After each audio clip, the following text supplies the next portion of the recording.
Hey, salut gang, bienvenue sur Écho de montagne. Le podcast où on vous jase de tout ce qui résonne avec la randonnée. Donc, vous venez d'entendre Catherine Turgy, a.k.a. Stitch, et moi, c'est Alex Godard. Aujourd'hui, on va vous parler d'un sujet, je pense, qui est pas mal dans les bases du backpacking. Dormir en forêt, dormir en montagne, dormir en désert, whatever, je pourrais nommer tous En fait, les climats toutes les possibles. techniques possibles de dormir en nature.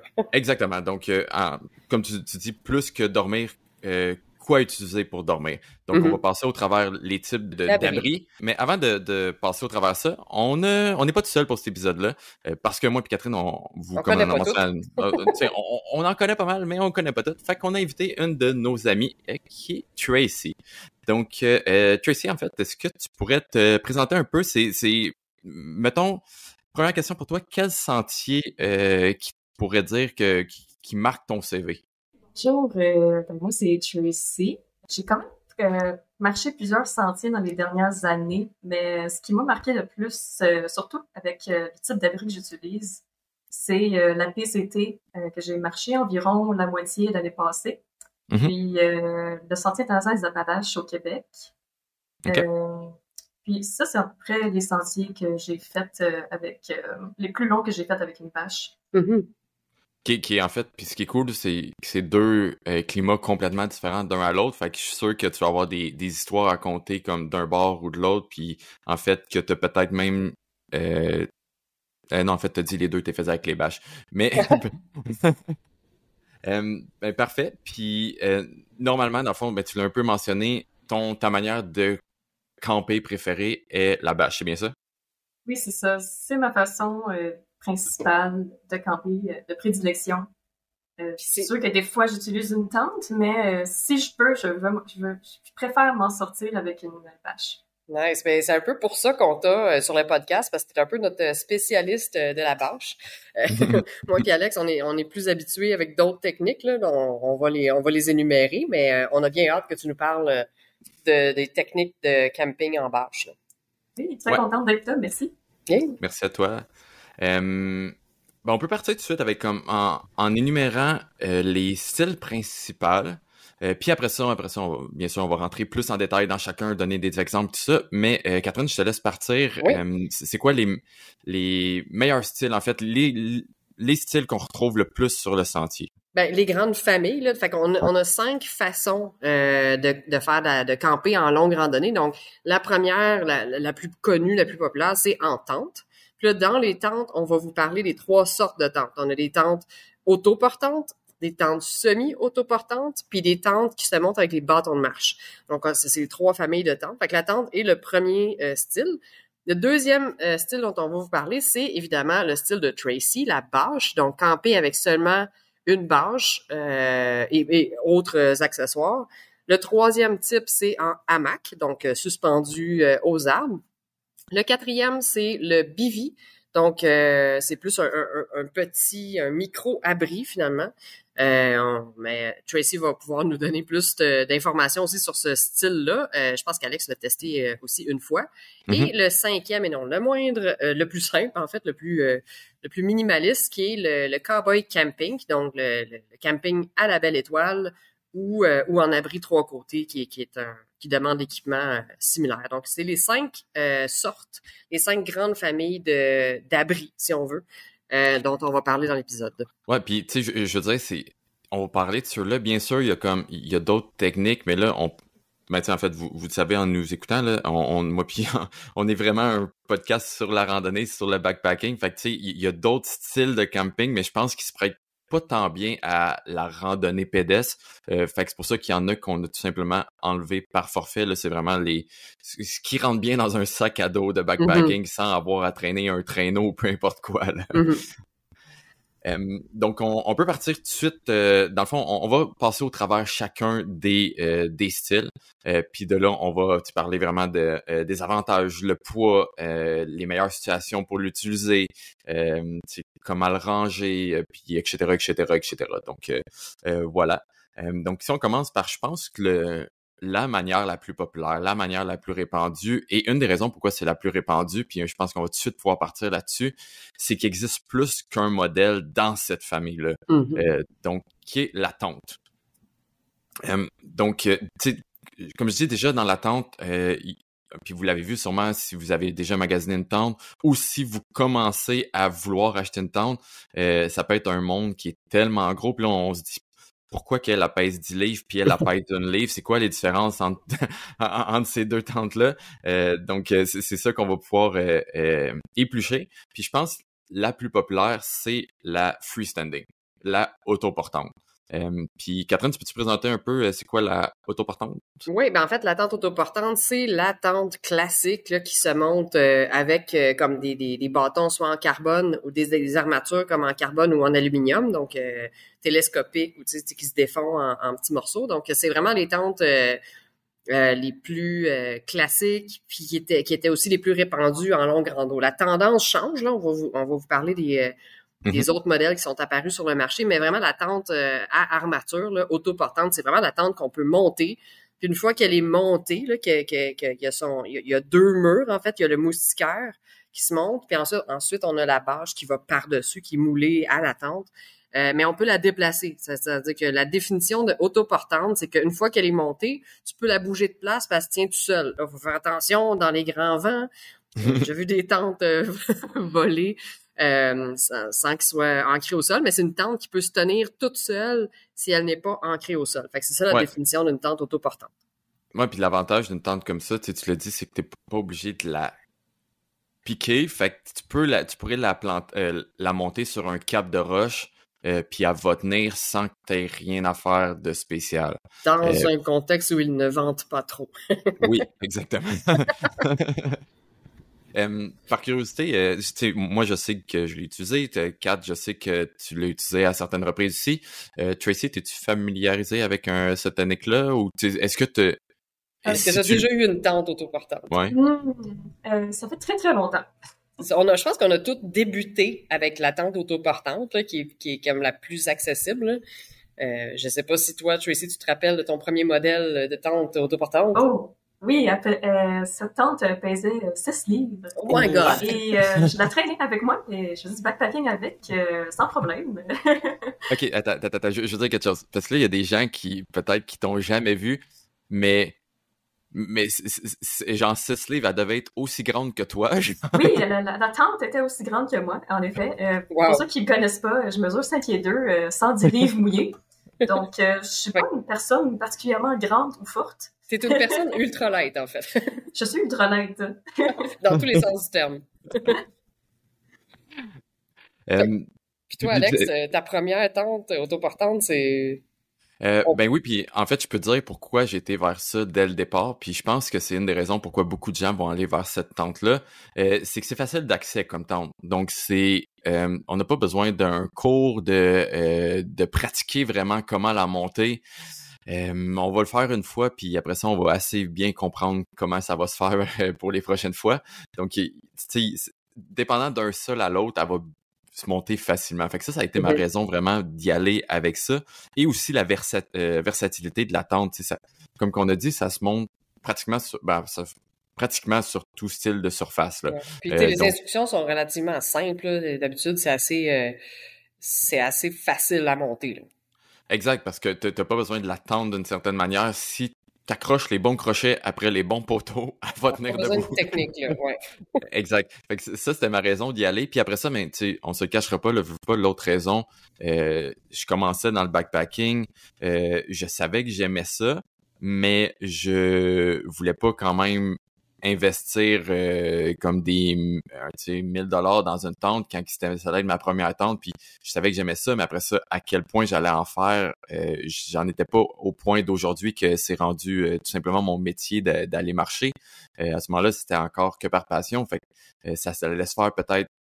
Je savais pas en fait que ça allait prendre de l'ampleur comme ça, donc c'était peut-être pour 1-2 fois par année, puis des petits campings, des petits trips ici là au Québec. Fait que le prix, ben, avait déterminé beaucoup le choix de cette tente-là aussi.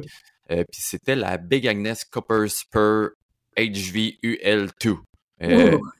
C'est beaucoup de lettres, mais c'était une 2 personnes. Mais c'est quand on parle de 2 personnes dans ce style de tente-là, c'est 2 personnes épaule à épaule. Ou une personne et demie. Ben, en fait, moi, j'utilise toujours une 2 personnes, puis on va pouvoir en parler un peu tantôt, là, mais j'utilise quand même toujours une 2 personnes parce que, selon moi, c'est une personne et demie et pour différentes raisons qu'on va pouvoir revenir, c'est ce que je préfère. Puis toi, Kat, c'était quoi ton premier modèle? Mon premier modèle en fait, c'est drôle, j'avais une vieille tente de camping pour auto. Tu sais, je veux dire, camping avec automobile dans un camping, là, une grosse tente 5 places. C'était ma seule première tente, je dirais. Quand j'ai commencé la longue rando, j'ai tout de suite commencé en hamac. Fait que ça, on va en reparler dans la catégorie hamac. Fait que j'ai pas eu de première tente autoportante qui se traîne sur le dos, là. Ma tente 5 places, pas mal sûr qu'elle faisait quasiment 10 livres, là. Ouais, ok, ben là, parce que là-dessus, je peux remonter loin, là, tu sais, la première tente que j'avais avec, à moi puis mon frère quand on était jeunes, là, que ça rentrait pas dans un sac à dos, ça. En fait, ça avait pris tout le sac à dos. C'est ça. Fait que j'ai jamais possédé de tente de backpacking avant de commencer en hamac. J'ai tout de suite commencé en hamac. OK. Mais ensuite, j'ai eu des tentes, mais c'était d'autres sortes. OK, mais je vais être curieux quand on va rentrer dans la hamac, là, pourquoi de ça. Ouais.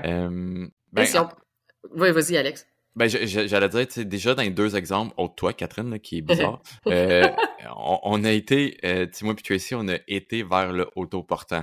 Fait qu'on peut tout de suite rentrer, c'est quoi exactement le détail du autoportant, qui est la catégorie la plus populaire, je dirais.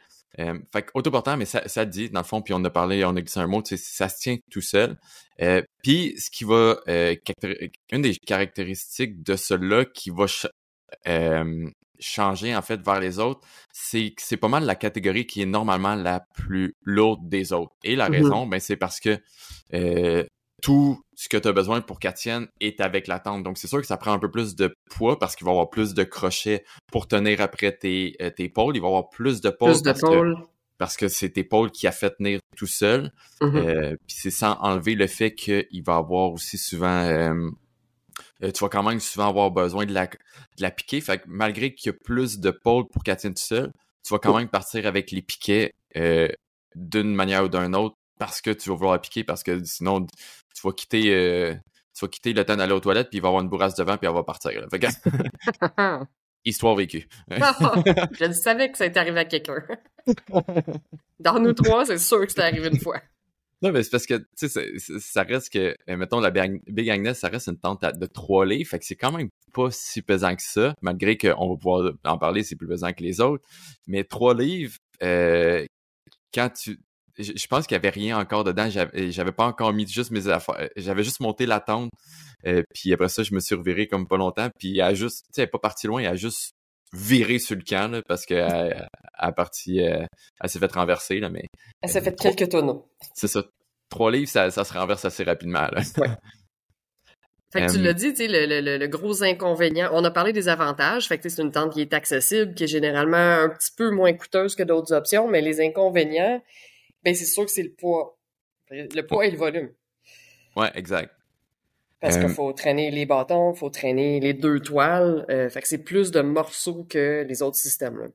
Ouais, puis ce que je voudrais dire, en fait, on dit autoportante, mais mettons celle que j'avais, moi, qui était la Big Agnes Copper Spur, on dit autoportante, mais tant qu'à moi, c'est pas 100% autoportant parce que si tu veux que ton vestibule soit ouvert, il faut que tu piques ton coin de vestibule parce que sinon, mais ta toile, elle va juste flotter contre ta tente.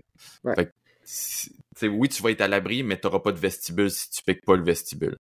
Fait que ça prend, comme tu disais, ça prend quand même des piquets. Fait que quand on dit autoportante, c'est vraiment les 4 coins qui sont autoportants et non les vestibules. Ouais, exact.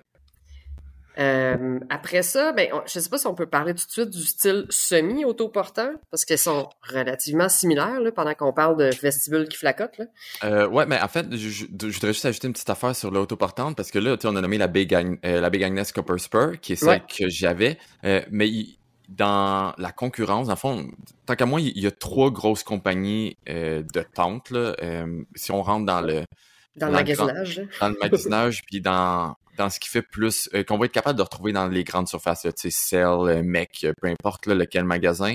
Fait que, tu sais, tant qu'à moi, il y aurait Nemo, MSR et Big Agnes. Après ça, tu sais, il y en a d'autres, il va y avoir North Face, il va y avoir plein de trucs, mais tant qu'à moi, ceux que je vois le plus souvent sur le sentier, ça va être Nemo, MSR, Big Agnes, parce que j'ai fait mes recherches sur North Face, puis je trouvais qu'il était pas comparable en termes de poids que l'Anemo, la MSR puis la Big Agnes. On était toujours un petit peu plus haut, fait que je trouvais qu'il était pas concurrentiel avec les autres, là.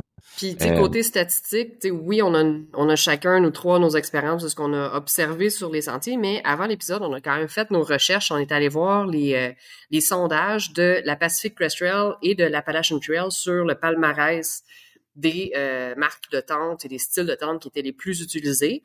Puis dans la catégorie autoportante, là, comme tu dis, Alex, les deux tentes qui ressortaient, c'était la Big Agnes, la Copper Spur ou la Tiger Wall, c'est la deuxième catégorie. Fait que, la Copper Spur dans la Big Agnes, puis dans la Nemo, on avait la Dragonfly qui ressortait.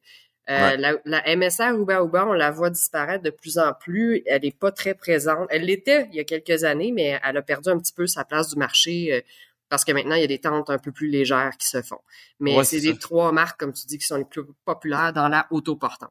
C'est ça, parce que je trouve que la Uba a pas encore... Elle a pas été réinventée encore. Tu sais, la Dragonfly, depuis qu'elle est sortie, elle a été redesignée puis est plus légère qu'elle était.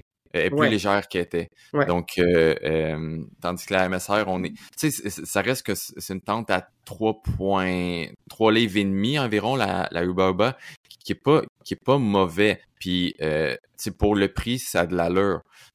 Mais après ça, quand tu peux aller vers la Nemo Dragonfly, oui, tu vas payer un peu plus, mais tu vas perdre quand même environ une demi-livre. Fait que là, tu sais, les gens qui commencent à s'équiper, puis je pense qu'ils nous écoutent, sont...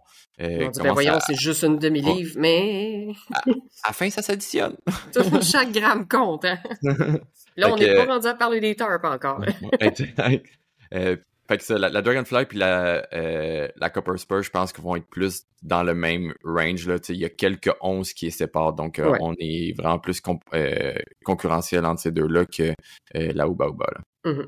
Puis pour rester dans le freestanding, là, avant de passer au semi-freestanding, il y a d'autres petites marques dont on va parler plus dans les tentes qui se montent avec les bâtons de marche, là, mais il y a la marque Durston maintenant qui a sorti. Durston, c'est une marque canadienne là, qui fait des produits vraiment spécialisés pour la longue rando, puis beaucoup de nos auditeurs qui connaissent bien la marque là, pour leur sac à dos et tout, ils font des excellentes tentes, mais ils ont sorti une tente autoportante. Ouais, elle vient tout juste de sortir. Pour l'instant, il y a juste le modèle il l'appelle la 1+, fait que c'est la Dome 1+, mais tu sais, elle, pour une place, puis tu sais, normalement, là, entre une place puis deux places, il y a tellement peu, là, c'est comme, des fois, c'est 50 grammes, 100 grammes de différence, là, mais pour la une place, c'est une tente de...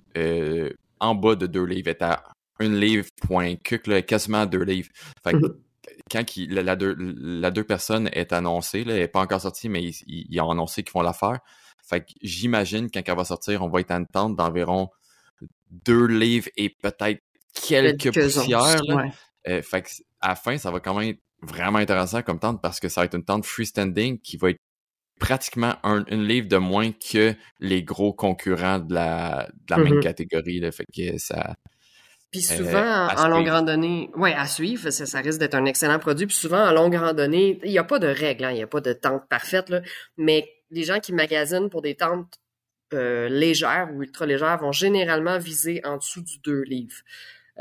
Pour que ce soit soutenable sur le long terme, là, sur plusieurs mois. C'est sûr que là, l'option autoportante, elle est généralement tout le temps en haut du 2 livres. Ouais, puis tu sais, c'est vraiment pas une mauvaise tente. Puis j'ai longtemps fait avec la Big Agnes, qui est une tente de 3 livres, la Copper Spur. Puis tu sais, je suis pas mort pour autant, là, comme 3 livres, là, 1 livre de différence fonctionnait bien. Là, puis on va se dire, cette tente-là, elle est pas indestructible, mais elle est faite forte, Elle est faite forte, moi, la mienne, elle a eu de la neige, elle a eu des vents, la tente, elle flexait complètement contre moi, puis il n'y a aucun bâton qui a pété. Fait que, tu sais, ça reste des super bonnes tentes. Fait que c'est sûr, des fois, un peu plus pesant veut dire aussi, des fois, que c'est plus solide aussi, là. Exactement. Donc, on passe à la prochaine catégorie. Oui, la prochaine sous-catégorie, parce qu'on est encore dans les tentes, on n'est pas encore rendu dans les tarps. On va la passer peut-être plus rapidement, là, la semi-autoportante. Donc, ce que ça veut dire, c'est on a une structure. Donc, c'est une tente qui ressemble à une tente autoportante, mais que si on monte la structure avec les petites pôles d'aluminium ou de carbone, elle va pas pouvoir se tenir. On va pas pouvoir comme rentrer dans la tente puis avoir l'espace de vie qu'on veut parce qu'il manque des tenseurs. Donc, il faut l'ancrer au sol dans les coins. Parce que souvent, elle a juste, mettons, un Y ou une armature beaucoup plus légère. Mm-hmm. L'avantage de celle-là, c'est qu'on est quasiment une livre en dessous des freestanding complètes pour la même chose. Mettons une 2 places. Là. On est à peu près une livre en dessous. Mais on a quand même besoin de s'ancrer au sol pour pouvoir vivre à l'intérieur de la tente. Ouais, parce que, tu sais, en dernier recours, ça va fonctionner, mais je vous dis s'il est pour avoir de la pluie, mais là, ça fait que la pluie risque de finir par rentrer. Fait que ça va protéger comme des moustiques à la limite, si tu veux faire ça de même, mais elle sera pas... tu vas être au niveau du sol, là, comme ton moustiquaire va être au niveau du sol, fait que s'il y a pour avoir de la pluie, ben, puis on va revenir, je pense qu'avec la tarp, il y a des petits risques à ça, là. Mmh. Fait que c'est un peu ça pour la semi-autoportante. Les marques, ben tu sais, on parlait de Big Agnes, ben la marque Big Agnes fait une Copper Spur qui est la complète autoportante, puis dans la semi-autoportante, elle s'appelle la Tiger Wall. Puis c'est là qu'on parle d'à peu près quasiment une livre de moins. Puis au niveau de Nemo, on parlait de la Nemo Dragonfly, qui est la marque autoportante de Nemo. Ben, elle a une semi-autoportante qui s'appelle la Nemo Hornet. Maintenant, c'est Nemo Hornet Osmo 2 places Elite. Là. Anyway. Ils ont tous des noms, c'est des phrases quasiment.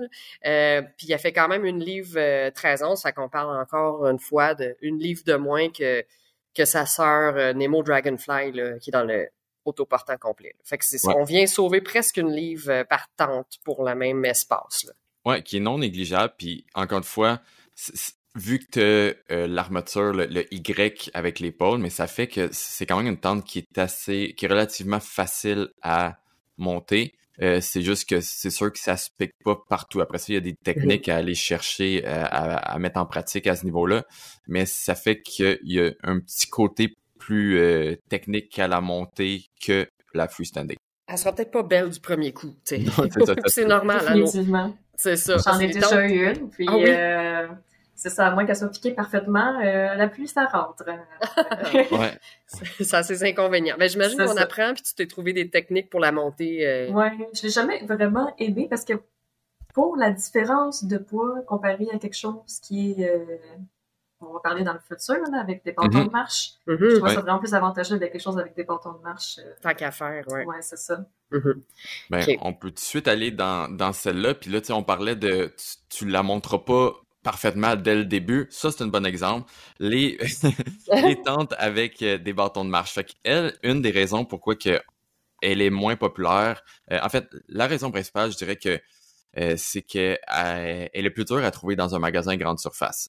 Au Québec, on n'est pas encore rendu là, malgré qu'il y a on va se rendre dans d'autres places que je pense que ce style-là va être. En Alberta, je sais qu'il y a des magasins qui offrent ce style de tente-là, mais ici au Québec, j'ai pas encore connaissance qu'il y a des magasins qui offrent ça. Fait que c'est sûr que je pense qu'ils vendent des produits Hyperlight dans certains magasins. Fait que peut-être qu'ils vendent la tente Hyperlight. Je sais pas ça. J'ai vu les sacs à dos Hyperlight qui sont disponibles chez Mec, mais après ça, j'ai pas vu les tentes. En tout cas, fait que ça, c'est sûr que c'est une des raisons qui fait que le fait qu'elle se retrouve pas dans tous les magasins grande surface va faire que c'est une tente un peu moins populaire. Et l'autre raison, ben, on l'a effleuré, c'est une tente qui est plus technique à monter. Donc, ça va demander plus de pratique. Donc, je dirais, c'est sûrement un randonneur plus d'expérience qui va aller vers une tente comme ça.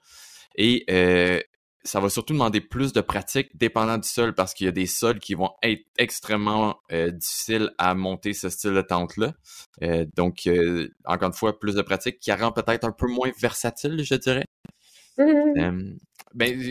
Sans pratique, peut-être. Oui, exact. Mon bémol, c'est qu'une fois qu'on sait s'y prendre, une fois qu'on maîtrise la technique, ce qui prend à peu près 3-4 montages avant d'avoir un beau montage.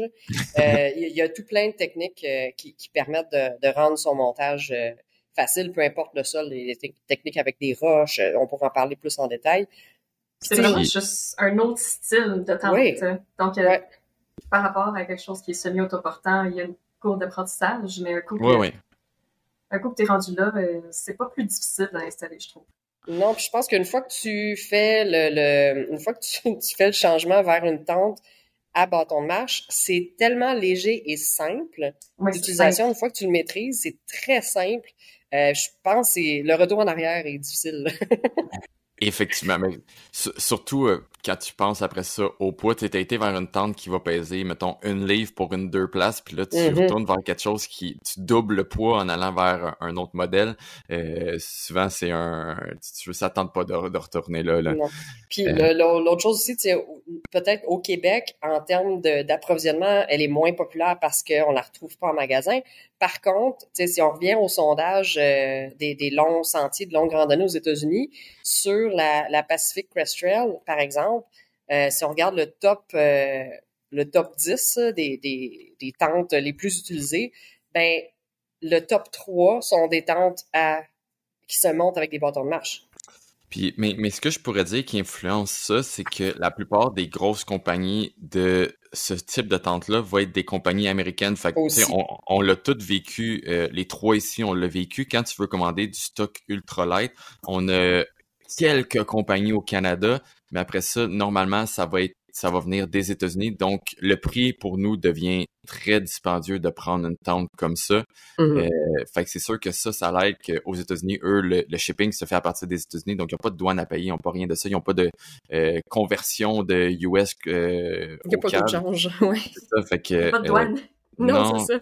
Fait que tout ça fait qu'elle est plus accessible pour eux, donc elle est plus répandue. Beaucoup plus populaire, oui. En fait, on a tout de suite embarqué dans le sujet, puis on n'a même pas décrit. Non, c'est ça ce que c'est. C'est quoi ce style de tente-là? On fait ça à l'envers, là, OK? Donc, je te laisse le décrire. Ouais. Fait qu'on appelle ça une tente de style trekking pole parce que elle va se monter avec nos trekking poles. Donc, nos bâtons de marche, c'est ce qui va la tenir dans les airs. Après ça, les bâtons de marche, ben c'est bien, mais si on fait juste les planter dans le sol, notre tente n'aura pas même bien de force. Donc, ce qui va faire qu'elle va bien tenir ensuite, c'est là qu'on va mettre des piquets à chacun des coins normalement, qui va aider à tenir la toile tendue contre notre bâton de marche, ce qui va faire un peu comme un style de pyramide, si on veut. Donc, ça, on pourrait dire que c'est la base. Et normalement, ce style de bâton de tente-là vont être des single wall. Donc, par ça, oui, ils vont souvent avoir un moustiquaire, c'est pas ça que je veux dire, il n'y aura pas de moustiquaire malgré qu'il y en a, mais c'est que il va y avoir le moustiquaire, mais le moustiquaire est attaché directement après la partie toit, imperméable, après le toit. Donc, ça se ne défait pas. On peut pas camper dans ce style de tente-là en enlevant le toit et dormir à la belle étoile avec le moustiquaire. Normalement, ces tentes-là sont pas conçues pour ça. Il y a quand même certains modèles qui peuvent se défaire en deux, je pense. Mais ça reste une construction super simple. C'est ça. Je dis normalement, c'est vraiment ce qu'on appelle un single wall. Donc, tout est dans un morceau. Et c'est ce qui est... C'est ce qui fait que c'est léger. Puis je dirais que c'est le gros avantage de ces tentes-là, c'est que monter une tente comme ça à la pluie, c'est super facile parce que on met les bâtons, on la monte, puis il n'y aura jamais d'eau qui va se ramasser à l'intérieur parce qu'on n'a pas à faire le moustiquaire et ensuite de ça, ajouter le rainfly, la toile par-dessus. Donc, c'est un des gros avantages d'une tente comme ça. Là. Malgré qu'il y a des techniques, là, pas avec les autres modèles. Puis, on peut monter le toit étanche avant de monter le moustiquaire. Là. Il y a des techniques, mais ça reste que c'est d'une simplicité désarmante, là, une tente. Oui. C'est tellement rapide aussi. Une tente dans ce genre-là, avec un seul bâton comme la mienne, je peux la monter en 1 minute d'attitude jusqu'à l'extérieur de ma tente. C'est vrai, parce qu'il y en a à 2 bâtons, puis il y en a à un seul bâton. Imaginez, là, la tente, elle se monte avec juste un, là. Ça fait comme une petite pyramide, là. C'est super rapide. Hyper rapide. Puis c'est là, plus que tu prends de l'expérience avec une tente comme ça, plus que tu vas la monter rapidement. Parce que, pour être honnête, ça se peut que ta première fois, tu repiques tes piquets quelques fois parce que t'es comme « Eh mon Dieu, que ma tente, elle a une forme bizarre. » Genre, ça ressemble pas à la photo. Ça va être un losange au lieu d'un rectangle, genre. Ouais, ça va être inégal, elle va être asymétrique au début. Tu sais, c'est ça. Ça prend une coupe de montage avant de s'habituer, là. Mais comme tu dis, une fois que t'as pris l'expérience, elle va se monter très, très, très rapidement, beaucoup plus rapidement que n'importe quelle tente que tu vas avoir eu avant, là. Ouais. Toi, je sais pas, Tracy, sur la Pacific Crest Trail, t'avais-tu une place à un bâton? Non, sur la Pacific Crest Trail, j'avais ma bâche, mais j'ai fait la Great Divide Trail avec une tente. Ah ah! Donc, C'est celle-là que tu avais ta tente à une pôle. C'est ça. Donc, c'était la Zipax Plexamide à une seule Oui. pôle. Puis, elle se monte avec seulement 5 ou 6 piquets. Puis, OK. c'est vrai, tu sais. C'est ça, c'est hyper rapide. Tu l'étends au sol, tu piques les 4 coins, pouf, tu mets le bâton, tu tends le bâton. Exactement. That's it. Ouais. Puis là, t'as une belle petite pyramide, t'es à l'abri des éléments et des moustiques. Ouais, mais c'est pour ça que je te demandais si t'avais fait l'Oregon avec... Ah, mais je te raconte ça parce qu'en Oregon, moi, j'ai pas le moustique. OK. Bon, ben on a eu 2 mondes différents parce que moi, c'est en Oregon que j'ai appris à monter ma Zipac duplex le plus rapidement jamais vu parce que je me suis fait attaquer par des hordes de moustiques de course. On va y revenir, mais j'ai seulement utilisé mon moustiquaire les 2 premières semaines de la PCT. Donc, wow!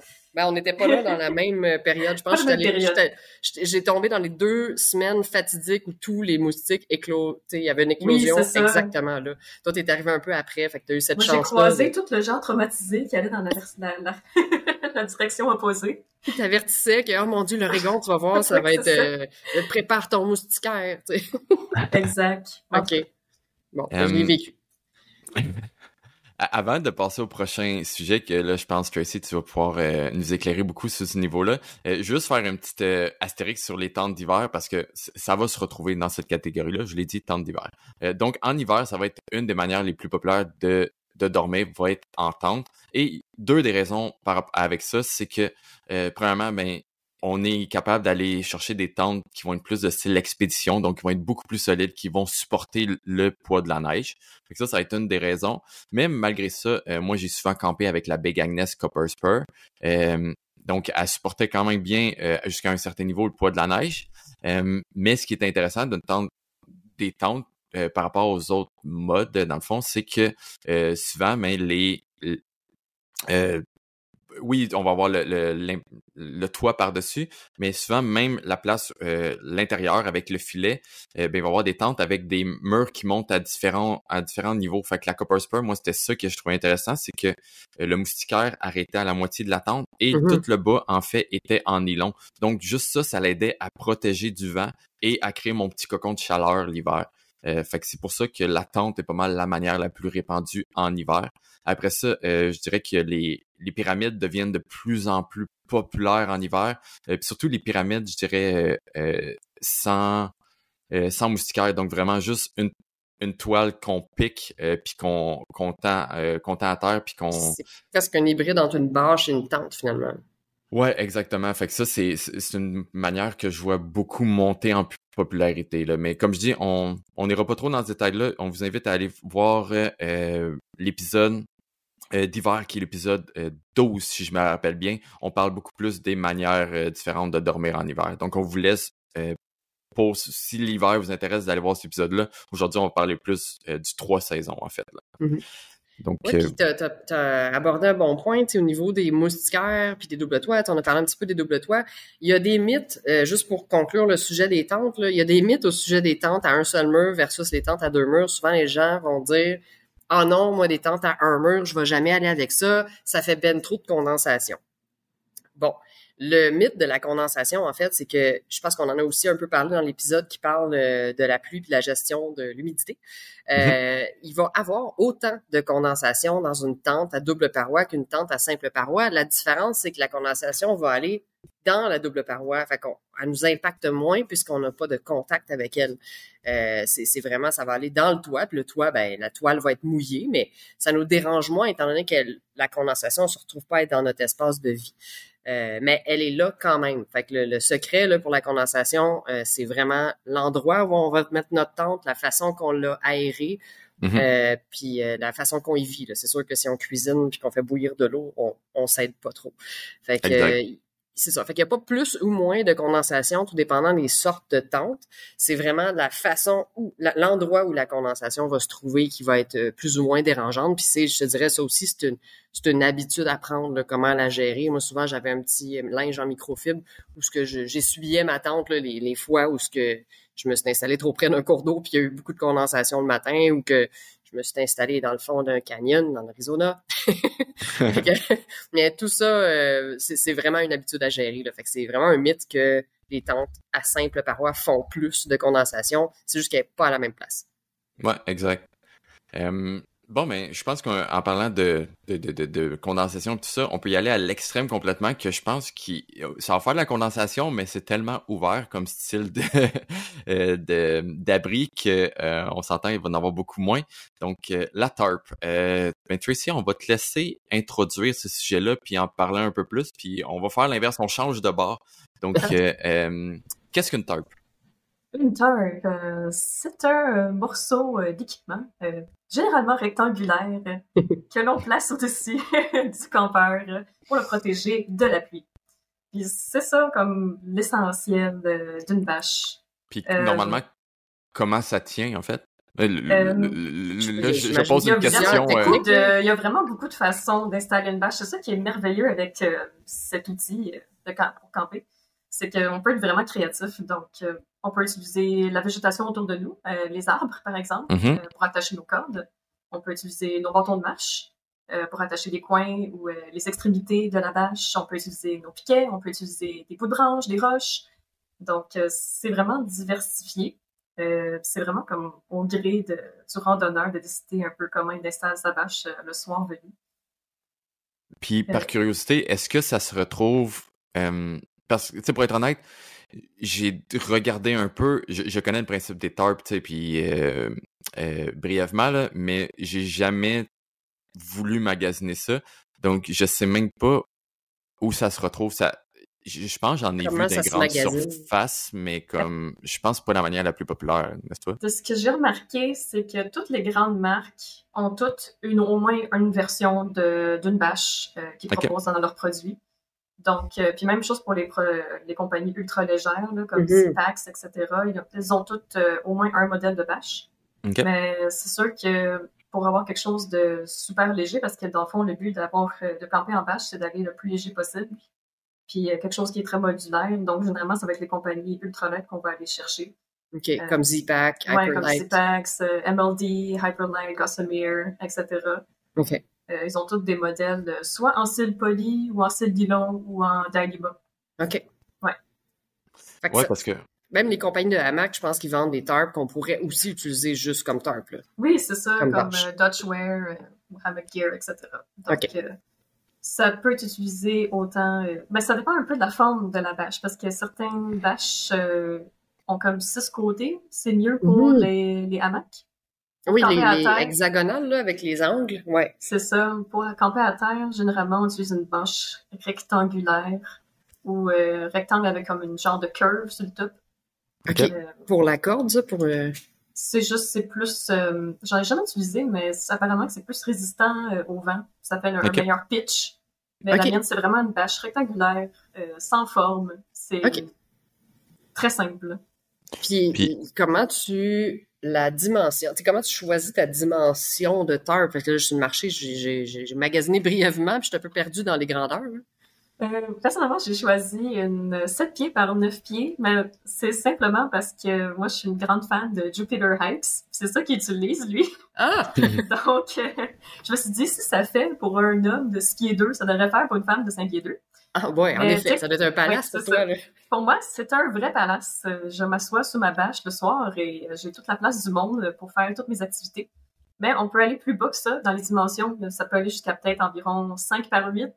Vraiment minimum, jusqu'à tu peux aller 8 par 10 pour avoir une bâche pour 2 à 3 personnes. Donc, mais en général, je dirais 7 par 9, c'est une grandeur assez standard. Puis avec une bâche 7 par 9 en Dyneema, on se retrouve à un poids d'environ 150 grammes. Oh my! Très léger. C'est le poids de mon chargeur. C'est ça. Plus, faut quand même penser au fait qu'on ajoute du cordage, des piquets, quelque chose pour mettre au sol, parce que dans le fond, quand t'as une bâche, t'as rien sous toi. Donc, moi, pour le poids total de mon équipement, j'arrive à peu près à 215 grammes. Puis si j'ajoute à ça, par exemple, si je suis en période où il y a beaucoup de moustiques, là, je vais augmenter de 140 grammes environ en ajoutant un petit bivy en moustiquaire pour me protéger des maringouins. OK. Fait que tu te retrouves à comme 400 grammes environ? 350 à peu près. Wow! Ça, c'est le moustiquaire, la bâche, les cordes, puis les piquets? Ouais, puis une petite toile de sol, là. OK. Ouais, comme un peu un Tyvek ou je sais pas ce que tu utilises. Moi, j'utilise un petit polytrio, là. C'est un petit plastique de fenêtre qui a l'air extrêmement faible, mais qui est étonnamment résistant, qui m'a duré pendant 3 mois et demi sur le sentier. Ah, ben, je suis contente que tu en parles parce que, c'est ça, même avec une tente, moi, j'ai l'habitude de mettre une toile de sol pour protéger ma tente. Mm-hmm. Toi, tu l'utilises de toute façon parce que c'est ton plancher. Puis, justement, je vais faire le switch du Tyvek, qui est, pour ceux qui savent pas, le Tyvek, c'est du pare-humidité pour les maisons. C'est un pare-vapeur qu'on pose sur les murs de maison, mais moi, je l'utilise comme bâche de sol. Puis, j'ai commandé justement un morceau de polycro pour ma prochaine aventure. Fait que je veux t'entendre. Ça a résisté, fait que moi, ça me rassure. Là. Oui, c'est sûr que c'est pas... ça n'a pas l'air solide. De tout, là, mais ça peut faire des trous, éventuellement, s'il y a des branches pointues en dessous, mais c'est plus solide qu'on peut l'imaginer. Puis surtout, c'est 100% waterproof. Donc, s'il y a de la rosée le matin, t'es vraiment au sec. C'est du plastique. OK, donc, c'est du plastique ultra mince, dans le fond. Oui, c'est ça. C'est comme un petit plastique super mince. Moi, je m'installe direct là-dessus. Quand j'ai pas de moustiquaire, là, vraiment, mon matelas, ma quilt, puis je couche à terre.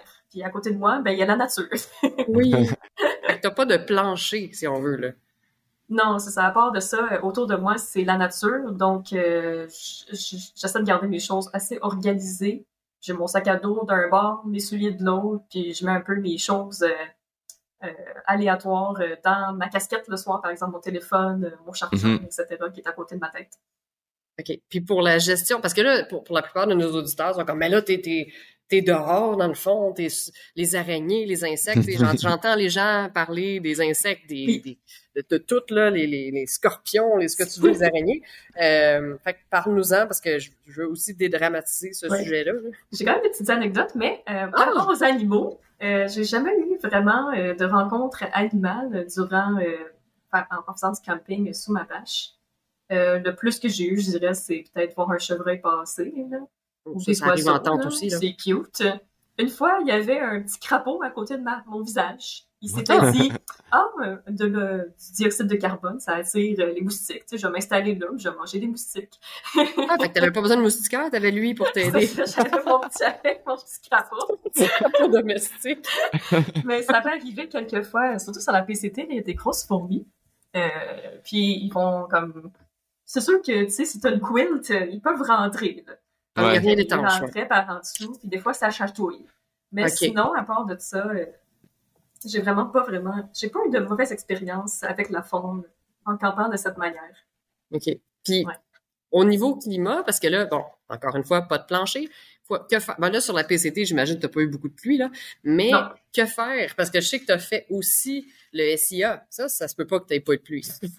Donc, j'ai eu énormément de pluie. Ben, je veux t'entendre là-dessus, comment tu gères ça quand t'as pas de plancher. Oui. Dans le fond, la façon qu'on gère la pluie en bâche, c'est ça qui fait que c'est un abri qui est un peu plus difficile à utiliser qu'une tente, à cause qu'il faut vraiment sélectionner bien l'endroit où est-ce qu'on s'installe. Donc, il faut s'installer un endroit qui n'est pas creux. Si, mettons, dans le terrain en général, il y a un petit creux où est-ce que le monde met tout le temps leur tente, là. Ça, c'est le pire endroit, c'est tout taponné. Que là, quand il pleut vraiment fort, ça va faire une piscine. Puis là, tu vas te faire inonder, ce qui m'est déjà arrivé par le passé. Ah ben, c'est comme ça qu'on apprend. Exactement. C'est un orage exceptionnel dans les Rocheuses. C'était très amusant. C'est là que je me suis dit, merci, mon matelas, d'être très épais. J'ai comme flotté sur mon matelas et j'ai pas été mouillée. Sérieuse? Mais c'est pas pire, ça. Tu te réveilles le matin et t'as déjà fait 1 kilomètre sur la trail. Ouais, c'est ça. Non, mais elle a fait du rafting sur la trail, tu sais. Donc, pour s'installer sur un endroit, généralement, pas seulement surélevé, mais du moins plat, et surtout comme essayer de privilégier un endroit où est-ce que le sol est absorbant. Donc, par exemple, s'il y a un tapis de feuilles, un tapis d'aiguilles, c'est le genre de terrain qu'on veut, parce que ce terrain-là absorbe l'eau. Donc, s'il pleut très fort, on n'a aucun problème. La pluie s'écoule sur la bâche, tombe à terre. Tu ne deviendras pas dans un ruisseau. Non, c'est ça reste vraiment sec. OK. Puis en fait, se placer en hauteur aussi, je ne sais pas. C'est ça, se placer un peu en hauteur, ça peut aider. Se placer sous de la végétation, par exemple, une grande branche d'arbre, être comme plus à l'abri. Puis surtout, comme moi, je fais toujours attention à la direction du vent. Donc, je vais installer ma bâche d'une manière à ce que j'ai le vent coupé par la bâche. OK. Ah ouais. Donc, Donc, tu mets le mur arrière contre le vent, dans le fond. Oui, c'est ça. Ça dépend vraiment comme s'il y a beaucoup de vent ou pas beaucoup de vent. S'il n'y a pas beaucoup de vent, je vais juste installer ma bâche en forme de A, comme on dit. Donc, on l'appuie dans le sens du milieu, dans le sens du long, dans le milieu. Puis là, on s'installe en dessous. Mais s'il y a vraiment beaucoup d'intempéries, des fois, ça se peut que je mette tous les murs à terre, sauf un mur. Comme ça, je suis vraiment toute abritée de 3 côtés. J'ai seulement une ouverture. Cette ouverture-là, je la mets la direction opposée du vent. Là, donc, quand tu dis 3 murs, là, tu as une bâche rectangulaire, ça veut dire qu'il y a un des coins qui va se trouver être au sol complètement. Tu le couches à terre. Oui, c'est ça. Oui, c'est ça, c'est dur à expliquer comme ça, là, mais les deux côtés longs, les deux côtés courts à terre, le côté long à terre et l'autre côté long, je mets le bâton. Ça crée comme un petit abri renfermé. OK. Puis ça permet de vraiment bien cacher des intempéries. Puis je mets les piquets directement à terre, donc la bâche touche le sol. Puis j'ai vraiment aucun vent ou d'intempéries qui peuvent rentrer. Il y a pas, c'est ça, il y a pas de courant d'air qui peut rentrer. Wow, OK. Ouais. Est-ce que tu utilises des roches ou juste les piquets, ça vient... Ça dépend du sol. Si le sol, il se tient bien, juste les piquets. Si le sol, il est en roche ou ça se tient pas bien, là, j'ai rajouté des roches par-dessus. C'est ça, parce qu'on le même principe qu'une tente non autoportante, comme on disait tantôt, les techniques des roches, là. C'est ça, exactement.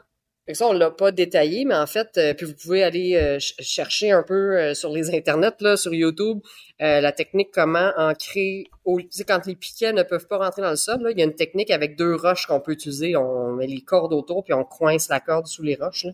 Ouais. Ça aussi, là, ça tient étonnamment bien. Oui, vraiment. Oui. J'ai monté souvent ma Zipac dans le désert de cette façon-là, puis regarde, c'est aussi solide que les piquets. J'ai fait des belles découvertes aussi des fois, là. Tu sais, au Pérou, la migale que j'ai vue, c'est en prenant une roche comme ça. Tu sais, tu te passes la roche pis t'es comme « Ah, salut, une migale en dessous! » Oui. Ouais, moi, c'était d'autres trouvailles dans des terrains qui avaient été occupés par l'humain quelquefois. Il y a des gens qui cachaient des trésors. C'est ça. Fait que la personne, au lieu de creuser un trou, elle a juste comme mis une roche par-dessus son trésor. Fait que ça fait des mauvaises surprises quand tu veux monter ta tente le soir. Mais pour dire quelque chose, tu sais, pourquoi moi j'aime bien la tente trekking pole, puis je n'ai parlé un peu tantôt, là, puis tu sais, les gens me connaissent, là, je pars toujours avec ma caméra, puis tout mon kit, en fait, tout mon équipement d'électronique comme ça. Fait que c'est sûr que pour la peu de différence, parce que tu l'as dit, toi puis moi, on est environ à comme peut-être 150 grammes de différence. Fait que oui, c'est une différence, mais c'est pas si énorme que ça. Fait que mais ça, je pense, c'est quand t'as le moustiquaire, là. Fait que pour toi, une moustiquaire et moi, dans une tente, pour 150 grammes de différence, j'aime mieux avoir la tente parce que là, je vais avoir le sol le bord de la tente va monter juste un peu, qui fait qu'elle va me protéger de l'eau qui va rentrer. Puis, tu sais, moi, mon équipement de caméra, en fait, c'est pour ça que j'ai 2 personnes parce que je le mets tout avec moi dans la tente. Fait que pour cette raison-là, je préfère la tente dû à cet équipement-là, en fait. Ton équipement est plus hydrophobe, là. Ouais. C'est sûr que la tente va mieux protéger les éléments facilement. Tu peux installer la tente où ce que tu veux pas mal, puis ça va être une bonne protection. Fait que la bâche peut être un peu plus stratégique. Mais personnellement, je n'hésiterais pas à amener d'équipement vidéo sous la bâche, là. Surtout que quand tu sais bien installer, quand tu as maîtrisé cet abri-là, ça abrite aussi bien qu'une tente. La seule affaire, c'est si tu amènes beaucoup d'équipements, là, ça commence à s'éparpiller un peu partout. Puis là, c'est dur de s'organiser. Fait que si t'es quelqu'un qui aime s'éparpiller dans ta tente, c'est moins idéal d'avoir une bâche. C'est ça. Mais c'est ça. Avec la pratique, avec l'expérience, j'imagine que, tu sais, Alex, tu te lancerais peut-être pas comme ça avec tout ton équipement photo la première fois, mais avec l'habitude, ça peut devenir plus... En fait, ça rajoute du piquant à l'aventure, là, de choisir ton camp, de jouer avec la végétation. Tu sais, je te regardais aller, Tracy, sur la PCT, c'était trippant, là, tes campements, là. C'est ça, je voulais ajouter aussi que généralement, le monde qui choisisse de camper en bâche, c'est du monde minimaliste. Donc, tout le reste de l'équipement va avec. Tout le reste est léger. Donc, pour nous, ça fait du sens de juste comme couper dedans tous les éléments pour aller le plus léger possible. Ça rend notre expérience de backpacking plus simple. Puis, on peut marcher des plus grandes journées sans s'occuper de notre équipement. On se change pas, on mange dans des petits pots de plastique. T'as pas de pyjama, toi, c'est Non, le on même... n'a pas de pyjama. Non, C'est c'est très vraiment le efficace, même. tu sais. Très, très... Ouais, j'en vois beaucoup du monde comme ça, puis même avec toutes les années que j'ai, je suis pas encore rendue là. J'ai Puis un aussi, pyjama. J'ai mes vêtements de soir. c'est Ah ça. non. Puis aussi à noter, c'est que même si on a une bâche, la plupart du temps, on l'installe pas. Donc, personnellement, même chose avec mon copain, lui aussi avait une bâche sur la PCT. La plupart des soirs, s'il faisait beau, là, on s'installait à terre direct. Parce que Ah! c'est la voie de la simplicité. Ben, c'est Donc, ça. Puis, ben, ça fait un super bon pont. On parlera du bivy peut-être à la fin, mais là, on rentre un peu dans ce qu'on appelle le cowboy camping. Ouais. C'est ça, c'est une des cinq méthodes dont on voulait parler aujourd'hui, dormir à la belle étoile. Fait que tu l'as fait beaucoup? Oui, énormément. Je pense que j'ai passé peut-être 10 ou 12 nuits sous ma bâche sur la PCT. Puis comme une centaine de nuits à la belle étoile. Wow! OK. Parce que c'est Ouais. là aussi, moi, c'est sur la PCT que j'ai découvert le cowboy camping, puis je suis comme... C'est merveilleux. insécurisant les premières nuits, mais tu découvres à quel point, justement, oui, c'est merveilleux. Tu marches jusqu'à temps que tu sois fatigué, puis pouf, tu t'installes, tu t'écrases, où tu veux, tu sais. Ben, un petit spot là, mais je veux dire, c'est la simplicité même, là, puis tu dors, c'est ça, sous les étoiles. Moi, j'adore regarder les étoiles, regarder le coucher de soleil. C'est comme une de mes expériences préférées, là. Fait que, tu sais, c'est la méthode la plus simple, la plus légère, parce que bon, t'as rien que ton petit tapis de sol, ton matelas, puis ta quilt, là, c'est tout. Par contre, un peu comme la bâche, ben, c'est sûr que tu fais pas ça s'il annonce la pluie. Exactement. Fait qu'il faut avoir une bonne idée de la météo. C'est sûr, sur la PCT, moi, en 165 jours, j'ai eu 3 jours de pluie. Fait que ça donne une idée qui est assez prévisible, la météo, donc il pleut jamais. Fait que sur la côte ouest, c'est super, le Cowboy Camp, c'est génial. Sur la côte est, est-ce que, tu sais, par curiosité, est-ce que tu as fait du Cowboy Camp sur le SIA? Sur le SIA, j'ai installé ma bâche, mais sur d'autres sentiers, j'ai fait beaucoup de cowboy camping, là. Ah. C'est pas une raison pour moi de pas en faire, là, être sur la côte est. Si je vois qu'il fait beau, il annonce beau, je me dis bon, Oui, je ça vais se installer fait. à terre. OK, fait que t'as réussi à avoir des belles nuits. Là, c'est peut-être, moi, le problème, c'est que j'ai pas fait l'Appalachian Trail la bonne année. Hein. Mais oui, c'est vrai qu'on a des fois de la belle météo. sur Oui, le on a de la belle météo. Malgré ça, par expérience, il faut que tu le montes. En tout cas, je sais pas si c'est moi qui a juste pas eu de luck, mais il faut que tu le montes au bon moment de la journée parce que si tu le montes trop tôt, tu vas avoir la rosée qui va tomber, puis là, ben ton équipement va être mouillé. Fait qu'il faut que tu le montes après la rosée.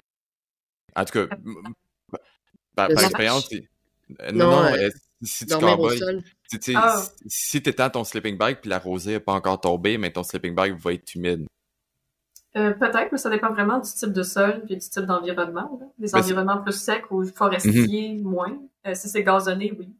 Ben c'est ça, fait que Dès ce qu'il y a que de la je dis, végétation au sol, ouais. c'est juste de faire attention un peu à ce niveau-là de s'il est pour avoir de la rosée, peut-être attendre un peu pour Ouais. pour mettre ton sleeping bag à terre et tout ça. Ouais, vraiment. Et pas juste parce que, en fait, sur la PCT, il y a beaucoup de serpents, là. Ben, quand même, beaucoup. Il y en a. Il y en a aussi sur l'Appalachian Trail, mais Ouais. ce que je veux dire par là, c'est que si on monte trop tôt son setup puis qu'on le laisse en surveillance en plein jour quand il fait encore chaud, on a peut-être des petits amis qui vont vouloir s'abriter là pour la nuit. Fait qu'il faut pas laisser son setup sans surveillance avant que le soleil se couche. C'est un petit conseil. Parce que c'est là que il peut y avoir des petites bêtes là, qui vont s'installer parce que c'est chaud, parce que c'est encore au soleil, puis c'est un bel abri, tu sais. Fait que faut juste attendre la dernière minute finalement. Peu importe pour la rosée et pour les insectes, là, c'est mieux d'attendre la dernière minute pour s'installer en cowboy camping. Puis si on peut faire le lien vers, je pense que j'irais vers le hamac parce que le hamac, je trouve qu'il rejoint bien le tarp parce que souvent ils sont combinés ensemble en fait là. Ben, en fait, le hamac, on n'a pas le choix de traîner une tarp. Hein? Fait que c'est une super belle technique quand on a affaire à des sols qui sont inégaux. Fait que la meilleure situation d'utilisation d'un hamac, c'est évidemment quand tu as accès à des arbres. Donc, ça prend des arbres. Puis le meilleur, c'est vraiment des contrées plus sauvages où est-ce qu'il n'y a pas d'espace plat pour camper. C'est là que le hamac va avoir le plus d'avantages parce qu'on peut se suspendre à peu près n'importe où il y a des arbres, peu importe si le sol est angulé, si c'est en pente, si c'est boisé, si c'est plein de fougères. Donc, on n'a pas besoin d'avoir un espace dénudé et plat pour s'installer. On peut s'accrocher n'importe où, mais ça prend aussi une bâche. Donc, il y a des bâches qui sont faites pour des hamacs, comme Tracy elle disait. Il y en a qui sont en forme hexagonale, donc ils vont épouser un peu plus la forme du hamac quand on le suspend par-dessus. Mais les soirs qu'il fait beau, on peut juste simplement accrocher son hamac. Puis souvent, les modèles faits pour le backpacking, ils vont avoir un moustiquaire intégré au hamac. Fait que c'est pas juste un hamac là, style mexicain en grosse toile. Là. C'est des hamacs ultra légers, en petite toile mince, puis souvent, ils vont être zippés avec un moustiquaire intégré. Puis il y a même des modèles, là, si on parle de la marque Hennessy, qui vont être asymétriques. Donc, on dormira pas comme en banane, on va dormir plus à plat parce que il y a des tenseurs à l'horizon, en diagonale, qui font que on dort pas dans l'axe des arbres, on dort, le tissu va se tendre pour faire une espèce d'espace presque à plat. Fait que j'ai dormi sur le côté, moi, dans mon hamac, là. Je sais pas si parmi vous deux, vous l'aviez déjà essayé, le hamac? J'ai essayé pendant au moins 1 ou 2 années, là, juste faire comme des tests. Oui. J'aimais bien ça, surtout des places que, tu sais, il n'y a pas de camping, tu veux juste t'installer un peu n'importe où, c'est très, très commode, comme tu dis. Mm-hmm. Puis j'ai beaucoup aimé le confort, surtout quand il y a bien des moustiques, il fait chaud, t'es bien dans un hamac parce que c'est beaucoup plus, t'as beaucoup plus de courant d'air, là. Oui, c'est très aéré. C'est ça. L'inconvénient, c'est que quand il fait frais, il fait très frais. Parce que là, on a la draft d'air sous le corps, donc on a les fesses exposées. Les fesses, ça, j'en ai fait en plus durant l'hiver, là, du hamac, puis faut avoir un bon matelas, mettons. Oui, un bon matelas ou c'est ce que ça s'appelle des underquilts, là. C'est comme une quilt que t'accroches sous le hamac pour faire comme un isolant en duvet, là, vraiment en dessous, pour pas qu'on ait de draft d'air. Fait que c'est possible de faire du hamac en hiver. Faut juste avoir les bons morceaux d'équipement. Moi, ça, tu te ramasses comme dans un cocon, là, donc... Exact, parce que tu as ton under quilt, donc la quilt en dessous de toi, et ton sleeping bag ou ta quilt dans le hamac avec toi. C'est sûr que là, ça fait beaucoup de morceaux à traîner. Un autre inconvénient du hamac, c'est qu'on a le hamac, la bâche, les cordes, les tenseurs, les piquets, une under quilt et une quilt. Fait que c'est, au final, si on le fait 3 saisons, c'est vraiment pas l'option la plus légère. Par contre, en plein été, quand il fait beau, surtout, comme Tracy disait, dans des terrains où on n'a pas accès à des spots plats, c'est la meilleure option. Mais en fait, même sans être des spots plats, des fois, c'est juste la forêt est tellement dense que tu te dis c'est impossible, je pourrais pas étendre ma tente comme il faut. Ouais. Fait que de cette manière-là, le hamac, tu sais, il peut bien se placer entre 2 arbres, puis ça va fonctionner à ce niveau-là. Fait que ça peut être intéressant aussi à ce niveau-là. Ouais, même s'il y a des arbustes ou des branches ou des obstacles au sol, là. Ouais, exact.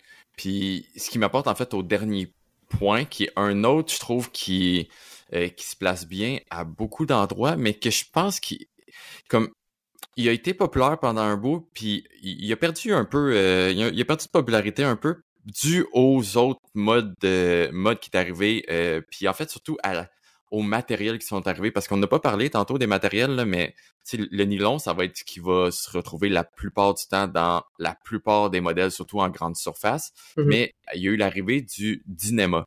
Donc ça, c'est un matériel ultralight qui a été, je pense, qui a été créé par l'armée, ça se peut-tu? Ça se pourrait bien faire qui viennent de l'armée.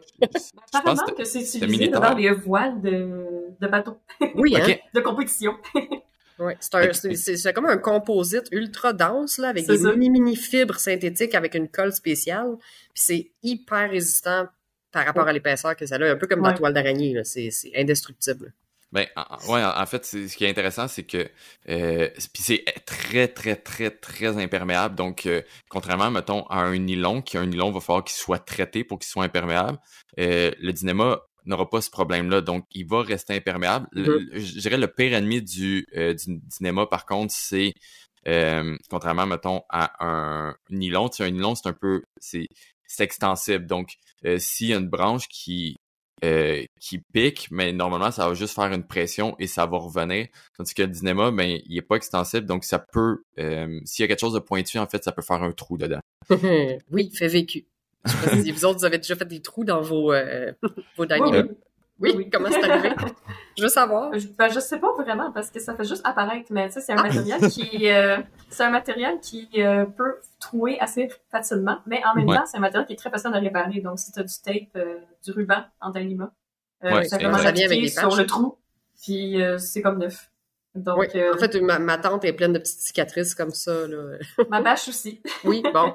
En fait, ça m'est arrivé une fois, dans les Sierras, il fallait traîner un piolet. Oui. C'est un bel outil pointu, ça. Puis je l'accroche souvent sur le côté de mon sac à dos. Puis en voulant mettre mon sac à dos dans ma tente, tu sais, j'ai soigné mon sac. Je l'ai mis debout dans ma tente, dans la pente de toit. Et le petit bout pointu du piolet se trouvait à pointer vers le haut quand j'ai rentré mon sac. Fait que ça fait « poc ». Et j'ai vu le jour à travers ma toile de tente. Je fais comme « ah non ». Ben, ça a été, comme tu dis, une petite patch. Puis là, regarde, c'est à vie, là. Elle est solide, la patch. Ça va jamais décoller. L'autre chose, tu parlais du nylon qui est flexible. Ouais. Le Dyneema ne l'est pas, en effet. Non. Mais il absorbe zéro humidité. Contrairement à des toiles tu sais, les par-dessus de tente en nylon vont absorber un petit peu d'eau. Puis t'as beau la secouer, elle va être lourde un peu quand elle va être trempe. Elle n'absorbe pas beaucoup, mais juste assez pour dire que elle trempe et lourde. Le Dyneema, lui, le DCF, des fois on l'appelle DCF, t'as juste à le secouer, il absorbe zéro. Fait que tu le secoues comme faut, là. Ça fait un bruit d'enfer, en plus, quand on le secoue. Mais il absorbe pas, fait qu'il va pas être tout mouillé, tout mou dans ton sac ou accroché à le sac. Ça sèche tellement rapidement aussi, là. Tu mets ça au soleil pendant 10 minutes, c'est sec. Ah oui, c'est magique comme matériau. C'est plus cher. Souvent, on parle quasiment du double du prix pour une tente en Dyneema versus en nylon. Mais honnêtement, on sauve beaucoup de poids. La gestion de l'humidité est plus facile. C'est vraiment un matériau de qualité. T'sais, oui, on a parlé de fragilité, là, mais n'importe quelle tente, tu peux faire un trou dedans. Là, c'est quand même pas si fragile que ça. Là. Au contraire, moi, je le trouve quand même solide. Exact. Puis en fait, c'était mon point quand je voulais parler des matériaux, puis par rapport au BV, c'est que ce matériel-là est arrivé, puis ce matériel-là a comme un peu révolutionné le monde du backpacking parce que c'était un matériau qui est résistant, mais surtout très, très, très léger. Donc les tentes sont devenues de plus en plus légères, ce qui faisait que tu te ramassais avec une tente plus légère que un BV. Donc, ce qui a fait que le BV a commencé à prendre un peu, il a reçu une claque un peu. Puis après ça, ensuite de ça, bien sûr, le Dyneema aussi est arrivé dans le monde de la tarp. Fait que les tarps, tu es capable d'avoir des tarps aussi en Dyneema. Donc, c'est toutes des choses que tout est devenu plus léger, ce qui fait que le BV a perdu un peu de la raison de cette petite abri-là qui est minuscule, mais qui finit...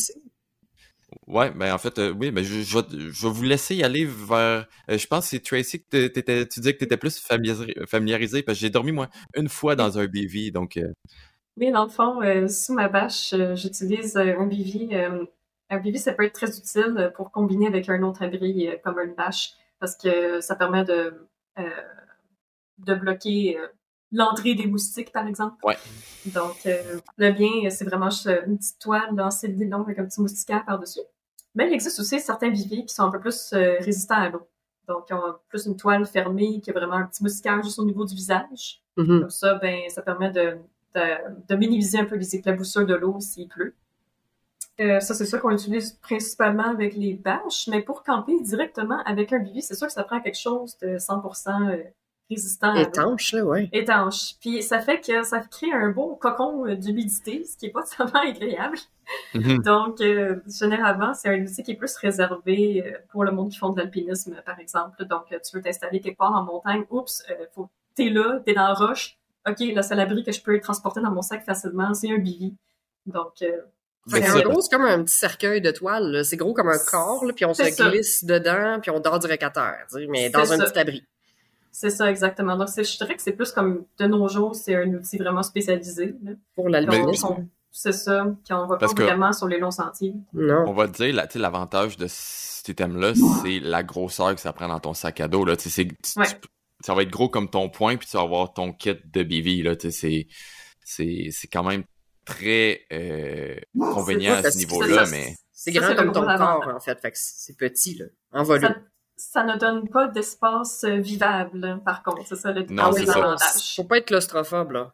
Puis ça fait que ton équipement, ton sac à dos va être normalement en dehors. Moi qui ai un équipement de caméra, oui, je suis capable, puis je le fais à chaque fois, là, dormir avec mes batteries tout au long de mon corps, là, mais reste qu'il y a des choses qui vont finir par ne pas pouvoir rentrer avec toi, là. Fait que c'est ça. Ça, c'est sûr. Quand je campe avec mon bivy, des fois, ça m'arrive de juste avoir le bivy sans la bâche, par exemple. Il y a des moustiques, mais il pleut pas.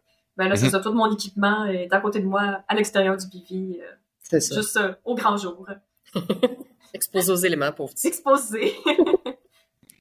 Donc, je sais pas si vous aviez d'autres choses à ajouter sur le BV. Comme je dis, moi, j'ai eu une expérience avec ça. Fait que si vous avez d'autres histoires, je vous invite à y aller. Sinon, je passerai au prochain point. Ouais, moi, j'ai juste, écoute, la seule expérience que j'ai avec BV, c'est que j'ai vu un ex-militaire une fois sur la PCT, je pense, qui utilisait le BV, mais c'était la seule personne que j'ai croisée qui utilisait ce système-là. On n'est jamais vraiment croisé non plus, là, à part comme des petits vivants moustiquaires comme le mien. Là. Oui, un petit abri moustiquaire, je pense que c'est plus courant, là, si tu veux camper avec une bâche, mais tu sais, le BV classique étanche, là, un peu style armé, là. On voit pas vraiment ça, c'est ça. Non, c'est rendu assez rare comme technique. Ouais. Exact. Ben, j'irais vers comme juste des petits points un peu ici, là, éparpillés qui étaient peut-être plus durs à mettre juste avec un item. Puis un des points que j'aimerais couvrir, c'est comment alléger notre manière, peu importe lequel qu'on prend, comment on fait pour rendre notre campement plus léger. Puis tu sais, je vais entendre vos trucs là-dessus, mais moi je peux dire, tu sais, je peux tout de suite ouvrir en fait avec le truc que j'ai, c'est de repacker. Fait que tu sais, on va avoir des sacs souvent qui vont venir avec notre équipement. Fait que nos bâtons vont venir dans des sacs. Mettons qu'on on prend l'exemple de la tente freestanding, là. Les bâtons vont venir dans un petit sac. Après ça, les pics dans un autre. La tente dans un autre sac. Fait que c'est de prendre ça, puis souvent ces sacs-là, oui, ils vont être dans un tissu très mince, mais c'est pas la chose la plus efficace qu'il peut avoir. Puis souvent, ils vont être dans des emballages, selon moi, dans des sacs beaucoup trop gros. Donc, on peut juste changer de sac tout simplement. Fait que, mettons, je prends la baie Agnès, c'est ce que j'avais fait sur le coup. J'avais un sac techniquement allait être environ... là, je vais y aller en centimètres pour la plupart des gens. Là, j'étais habitué en pouces, là, mais mettons en centimètres, c'était environ 50 centimètres de long quand la tente était roulée. Mais ça, 50 centimètres dans un sac de comme 40 litres, 50 litres, ça prend de la place. De la place, là. Ouais. Il faut que t'as strap en dessous, puis comme c'est la seule manière que ça rentre. Là. Fait que ce que j'avais fait, en fait, je l'avais mis dans un sac qui était ça rentrait dans un sac de 6 litres. La Big Agnès, 2 personnes. Puis là, quand je dis ça rentre dans un sac de 6 litres, là, c'était même avec le ground sheet, là, fait que la sous-couche en dessous. De sol, ouais. Tout ça, ça rentrait là-dedans, puis là, je vois toujours les gens, je dirais surtout les gens qui commencent, je vais vous donner un conseil à ce niveau-là, surtout avec une tente de nylon, là. Arrêtez de vous battre à essayer de la plier parfaitement, ça sert absolument à rien. Fourrez-la dans le sac, comme c'est vraiment... plus, c'est pas bon de la replier toujours sur les mêmes sens. Puis ça, puis le nylon, il y a comme l'avantage qui est... on entend un chien qui est grec. Oui, non, ben, il veut de l'attention, je suis désolée. Pas de problème. Tout va bien. Oui, Coco, ça va bien aller. Il veut vraiment partir en café. Wow. On peut continuer. Donc, ce que je disais, c'est que le nylon, l'avantage que l'abrasion, ça ne dérange pas. Fait que tu peux juste vraiment le fourrer dans le sac n'importe comment. Fait que c'est vraiment, tu prends un coin puis tu rentres tout ça dans le sac écrasé. Puis ça va vous sauver tellement de temps de ramassage le matin, là. Donc, petit truc. Puis en même temps, mais ça va vous aider à rentrer ça dans un sac qui est plus petit que ce qu'il vous donne, parce que vous n'allez pas avoir à le plier d'une certaine manière. Faites juste rentrer un bout jusqu'à temps qu'il en reste plus dans le sac et vous fermez le sac serré. Et voilà, c'est tout. Fait que ça, c'est ma manière que j'aime le plus pour alléger mon système de couchage, c'est de juste changer les emballages. Je sais pas si vous en avez d'autres, peut-être d'autres idées. Je peux contribuer au niveau bâche. Dans le fond, c'est pour réduire encore plus le poids d'une bâche qui est déjà légère. J'utilise du cordage plus léger, donc des cordes de 1 mm par exemple. Des piquets en titane ou des piquets en aluminium. Donc, oui, changer les piquets, pas les piquets de base qui viennent avec notre tente, souvent c'est des piquets un peu plus cheap pour y couper un peu ses coups, mais on est capable d'aller en chercher des beaucoup plus légers. Oui, c'est ça. Par exemple, des petits piquets en titane, là, c'est 5 grammes chaque, alors on gagne un petit peu de poids là-dessus. Sinon, la toile de sol, au lieu d'utiliser une toile standard, utiliser un polycrio ou un Tyvek, souvent c'est plus léger. Ouais, parce que les toiles, puis là-dessus, moi, malgré que je sais que je suis plus léger que beaucoup de gens, mais je sais Tracy, par exemple, ton sac est plus léger que le mien. Puis une des raisons, ben, c'est que moi, j'aime aller chercher directement le ground sheet de la compagnie. Fait que tu sais, c'est sûr que j'ai une tente Durston, fait que son ground sheet, c'est quand même pas le plus pesant, là. Ça reste une compagnie de ultralight, mais c'est ça, c'est juste ça me simplifie la vie, puis comme il fit parfaitement à la grosseur de la tente, ça, j'ai pas trop à me casser la tête. Mais c'est sûr que de prendre un matériel comme que t'as me permettrait d'aller chercher encore quelques grammes. Oui, ça aide. Puis comme toi aussi, j'utilise pas aucun des sacs qui vient avec mon matériel. Donc, tout est comme en vrac dans mon sac à dos. Dans un grand sac plastique. Oui, ben je fais ça aussi. Mais la seule différence, c'est que le Dyneema résiste pas super bien à l'abrasion. Fait que j'ai quand même pris l'habitude de mettre ma tente. Je la chiffonne quand même, mais dans son sac en Dyneema. Pour pas la mettre lousse dans mon sac à dos qui pourrait frotter contre, mettons, mon kit de cuisson ou d'autres choses qui pourraient créer de l'abrasion quand je marche, là. Mais tu sais, je pense qu'il y a du monde qui utilise la méthode, tu sais, comme Tracy, je pense que t'as jamais eu non plus de problème avec ta tente, là. C'est peut-être juste une surprécaution que je prends, là. Avec ma tente, je la mets quand même dans son petit sac, mais avec ma bâche, tu sais, je la roule, je la mets direct dans mon sac avec tout le reste de l'équipement, puis tout est correct. Tout est bon. Puis tu vois, j'avais beau parler du truc avec la tente de nylon, juste la fourrer dans le sac, mais la Dyneema, je prends pas de chance, justement, vu que ça l'aime pas trop l'abrasion. Je la roule encore. Mais comme, je veux dire, elle est pas roulée de compagnie, là, elle est roulée très vite, très à peu près, mais elle est pas chiffonnée, fait que... Puis tu la mets direct dans ton sac à dos, dans le sac de plastique? Non, ben je la mets dans un sac, justement, pour l'aider à la protéger un peu, mais c'est ça, elle est roulée comme bien serrée, là, tu sais, elle est pas très, très grosse quand même. Mais c'est vrai, moi aussi, je vais à l'humeur, là. Il y a des matins que je file comme je vais la rouler parce que ça prend moins de volume. Fait que, tu sais, si j'ai un sac de nourriture qui est plus gros, ben, je vais prendre plus de précautions quand je vais ranger mon stock pour que ça prenne moins de place dans mon sac. Fait que si j'ai besoin d'espace, je vais la rouler comme faut puis je vais vraiment plus compacter les choses. Si j'ai presque plus de bouffe dans mon sac, je fous tout dans mon sac à dos, je suis tout chiffonné puis c'est pas grave. Ouais, je fais le même principe que toi parce que j'ai vraiment un très petit sac. Donc, quand j'ai beaucoup de nourriture, faut que ça soit très compact. C'est ça, chaque centimètre cube est compté, là. C'est ça, exactement. Mais ce que j'aime, tu sais, on parlait du ground sheet, là, fait que je sais que vous deux, vous avez c'est juste des matériaux de construction que vous utilisez pour ça. Comme je disais, moi, j'ai cela de Durston, cela qui est fait pour la tente que j'ai. Et ce que j'aime de ça, en fait, c'est qu'il y a des petits anneaux qui s'attachent directement après la tente. Fait que quand je l'arrange, en fait, je replie tout simplement le ground sheet. En fait, j'enroule la tente dans le ground sheet, mais sans rien détacher. Fait que premièrement, ça fait que mon ground sheet, il protège ma tente. Fait que ça l'aide à l'aider un peu pour la perforation qu'il pourrait avoir dans mon sac.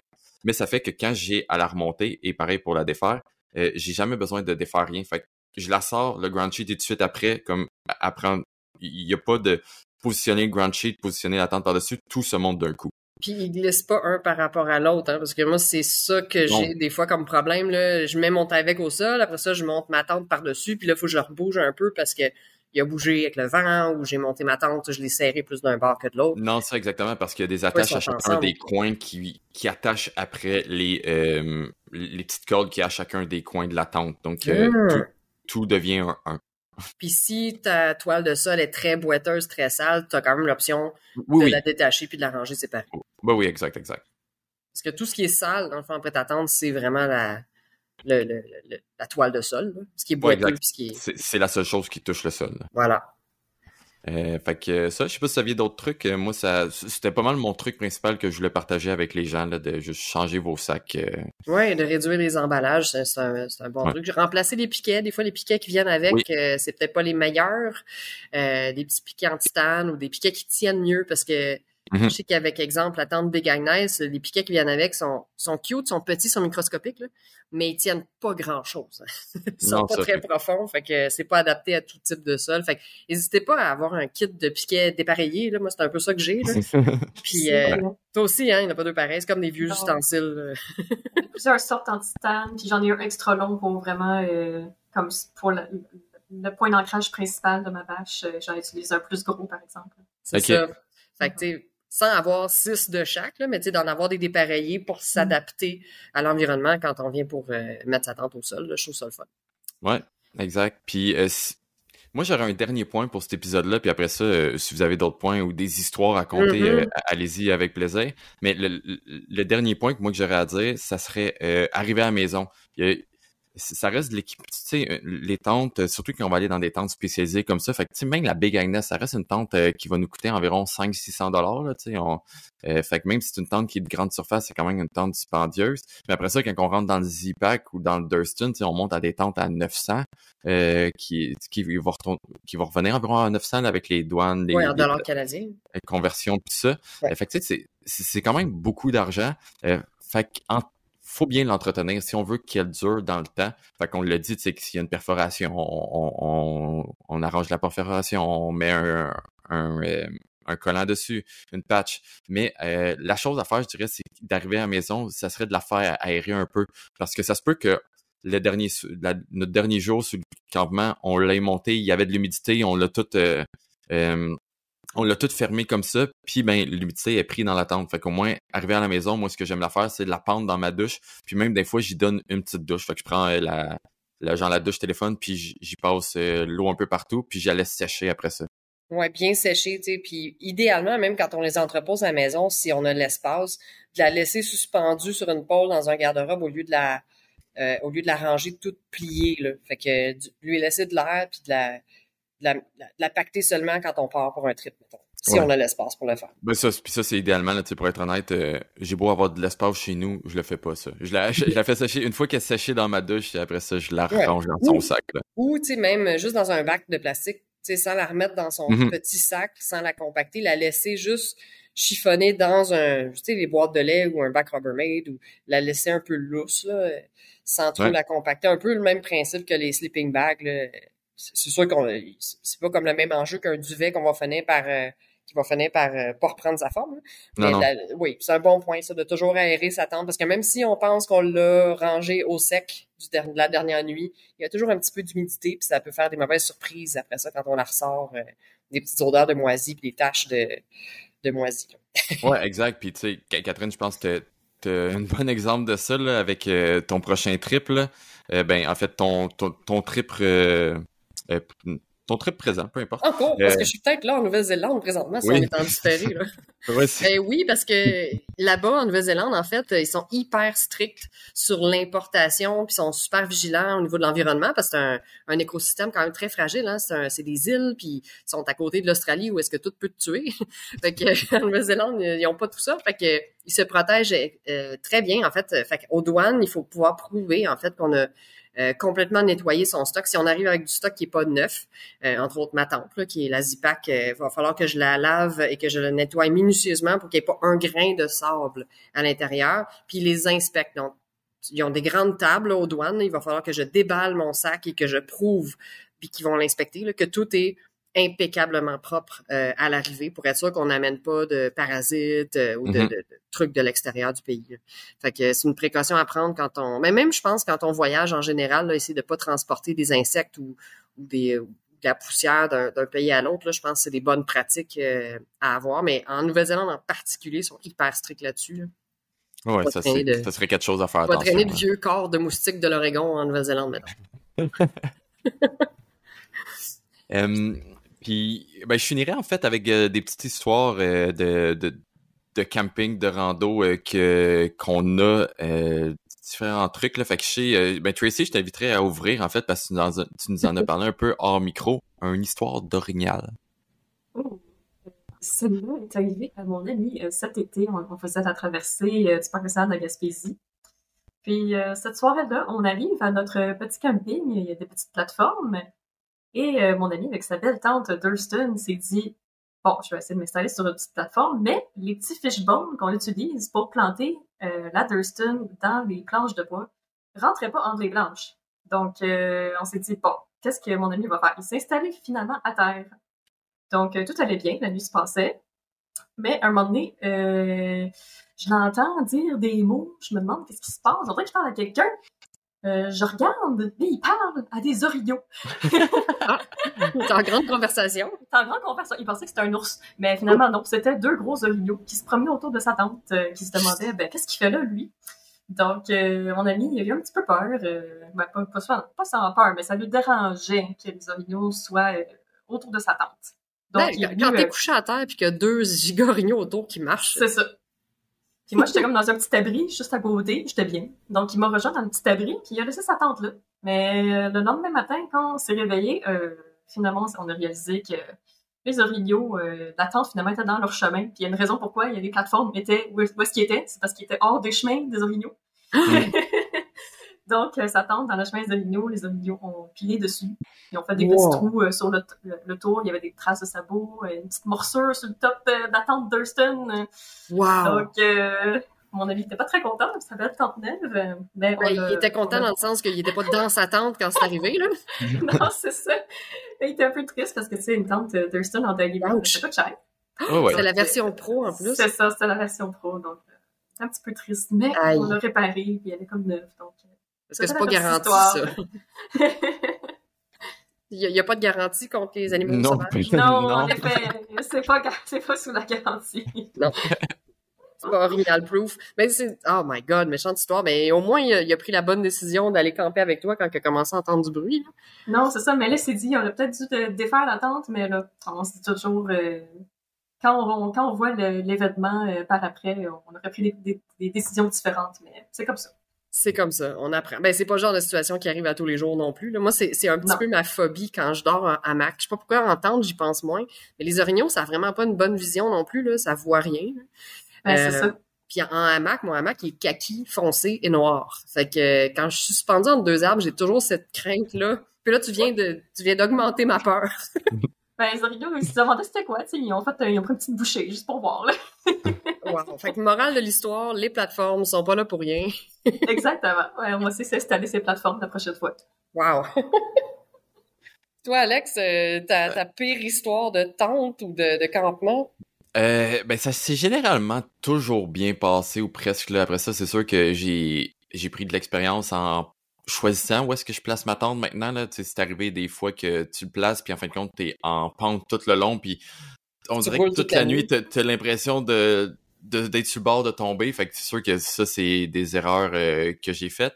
Mais l'erreur que je dirais que j'ai faite le plus souvent, puis que j'essaie de pas reproduire, mais des fois, c'est dur, surtout en tant que cinéaste, tu sais, que je veux capturer les meilleures vues pis tout ça. On s'entend souvent la place idéale pour la tente, c'est pas nécessairement la place qui est la plus photogénique, parce qu'elle va se retrouver à l'abri, dans une place qui a aucune vue pis tout ça. Loin des cours d'eau. C'est ça, fait que ça fait que surtout dans mes débuts, j'essayais souvent de choisir la place qui était la plus belle pour monter la tente, pour faire les plus beaux vidéos.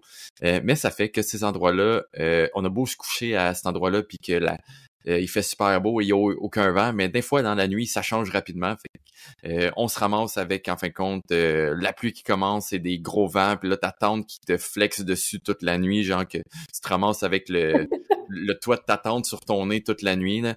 Fait que ça serait c'est ça, j'ai eu beaucoup cette expérience-là, puis ça, j'essaie de plus le faire. Je me dis, bon, c'est pas grave, je vais filmer demain quand je vais être rendu à cet endroit-là au lieu d'aller mettre ma tente à cet endroit-là. Donc, voilà. Oui, c'est des petites histoires usuelles, là, comme tu dis, des apprentissages, là. En Arizona, j'ai initié mon chum au cowboy camping, que j'avais souvent fait sur la Pacific Crest Trail. Puis, il y a des beaux fonds sablonneux dans les canyons. Fait qu'on s'est dit, c'est un endroit parfait pour s'installer, tu sais. Puis non, c'est la pire endroit côté condensation. Fait que j'ai un peu traumatisé mon chum avec la condensation dans ses premières expériences de cowboy camping. Mais sinon, c'est ça. C'est de l'apprentissage. À chaque fois. Si je peux en dire un dernier par apprentissage, j'ai mon ami Vincent qui était en Islande, en fait, qui a fait le Lagerberger, qui est en fait, j'avais fait aussi ce sentier-là sur ma traversée de l'Islande à pied. Puis il avait monté sa tente. Puis en Islande, le vent l'Islande est réputée pour le vent, là. Donc il avait monté sa tente à une place que je pense que tout semblait être correct. Mais durant la nuit, le vent, il y a eu beaucoup de vent, ce qui fait que ça crée un certain mouvement de la tente. Et il y avait une roche dans le fond qui était juste placé pas bien loin de sa tente, ça fait un frottement continu contre la tente, puis ça crée un trou. Fait que c'est juste des petites affaires comme c'est de l'apprentissage qu'on apprend de nos erreurs. Là. Ouais. Maintenant, tu regardes les petites roches qui sont autour de mais ça se peut que ça, répété fois 1000, ça fasse un trou dans ma tente. Ouais, ou une branche qui frotte, ou ouais. Surtout quand c'est en Dyneema, là, faut se méfier du frottement. Exact. Donc voilà, je sais pas si vous avez-vous d'autres histoires, d'autres trucs à ajouter? Ah, plein. Mais là, on pourrait passer des heures là, avec des histoires de mauvais setup de tente. Là. Je me suis réveillée avec une pôle d'en face un matin, justement très venteux, là, les tentes qui s'installent avec les bâtons de marche. C'était dans les premières nuits. Fait que j'avais pas encore la twist parfaite. Là. J'avais pas encore les bonnes techniques pour la monter. J'avais mal ancré mes lignes principales. Donc les deux cordes où est-ce qu'on attache les bâtons de marche, là, les tenseurs qui vont vers le sol, je l'avais un peu mal ancré. Puis il ventait très fort, c'était sur la Pacific Crest Trail. Puis j'ai mangé un de mes 2 bâtons de marche dans le front. En pleine nuit, la tente s'est écroulée sur moi, mais là, tu sais, ça réveille mal. Là. Puis là, tu essaies de repousser la tente, tu repousses le bâton debout pendant qu'il vente, tu essaies de dézipper puis de sortir de ta tente. À 2 mains, c'est pas évident, mais on apprend. Tu dois penser, moi, j'ai peut-être des bonnes expériences à partager pour la fin. On finit sur une bonne note. Ben oui, pourquoi pas. À faire du cabane camping, j'ai eu vraiment une de mes nuits préférées de tous les temps. C'était, je sais pas si tu t'en souviens, Catherine, il y a un certain moment où est-ce qu'on est sur il y a comme un gros ridge, puis on voit une vue sur le mont Rainier. Oui, dans Washington. Oui, c'est ça. Puis il y a vraiment un spot de camping en hauteur là-bas, avec la vue sur le mont Rainier. Puis on était au moins 8 randonneurs empilés comme des sardines, un à côté de l'autre, en cabane camping. Juste le rêve, tu sais, on a soupé ensemble, on jasait, on avait du fun, on regardait le soleil se coucher, toutes les couleurs changeaient, puis même chose le matin, les couleurs qui changeaient, c'était juste une expérience tellement mémorable que le cabane camping nous a permis de vivre. Oui, ben c'est ça. Moi aussi, là, mes nuits les plus épiques, c'était en cowboy camping parce qu'on vit avec les éléments, comme tu dis, tous les changements de couleur, le coucher du soleil, l'expérience que ça fait. Même le lendemain matin, tu te réveilles, puis t'as ça devant tes yeux. Là. T'es pas caché dans ta toile de tente à rater tout ça. Avec une belle nuit sans vent en hauteur, là, c'est tellement merveilleux. Là. C'est des moments magiques. Avec les nuages en dessous de toi, là, en tout cas. Oui. Ah, les undercasts en plus. Ouais, on avait ça. Ouais, ben je pourrais dire, il y en a tellement de, puis oui, surtout quand t'as un ciel dégagé, puis tu vois, tu te couches, puis tu sais, là, dormir à la belle étoile prend tout son sens, là, tu vois les étoiles toute la nuit, des fois, si la lumière est bonne, la voie lactée au travers ça. Il y a une couple de belles histoires comme ça à compter. Oui. Ben voilà, mais je pense que... Partez camper, nos amis. Allez, parce que je pense que ici, la cavalerie t'appelait, là. J'ai entendu ça. Je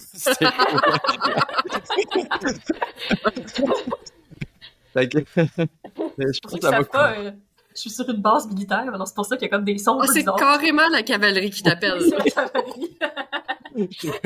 Parfait. Donc là-dessus, ben on va vous laisser aller expérimenter tout ce qu'on vient de vous parler.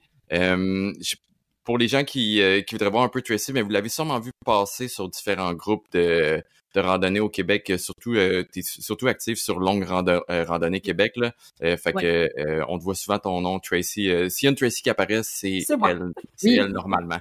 Oui, ou donc, sur Instagram. Sur mon Instagram, Mango Hikes. Mango, c'est mon trail name. Mango. Ouais. Enchanté, Mango. Enchanté.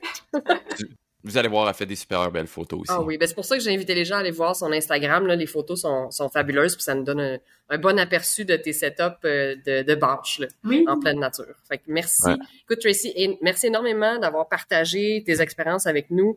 Je pense qu'on a eu des super belles conversations, puis j'espère qu'on vous a donné l'envie d'essayer différents abris, puis d'aller expérimenter ça en nature. Ouais, ou juste là, en fait, qu'on vous a juste aidé à choisir la manière qui va convenir le plus à votre style aussi, là. Ouais, donc, voilà. Merci Tracy, merci à vous. Puis comme d'habitude, laissez-nous revenez-nous avec des commentaires, revenez-nous avec des questions, laissez-nous des reviews sur Apple, Spotify ou peu importe. Ça l'aide à faire découvrir le podcast. Donc un énorme merci à vous, puis à la prochaine épisode. Bye.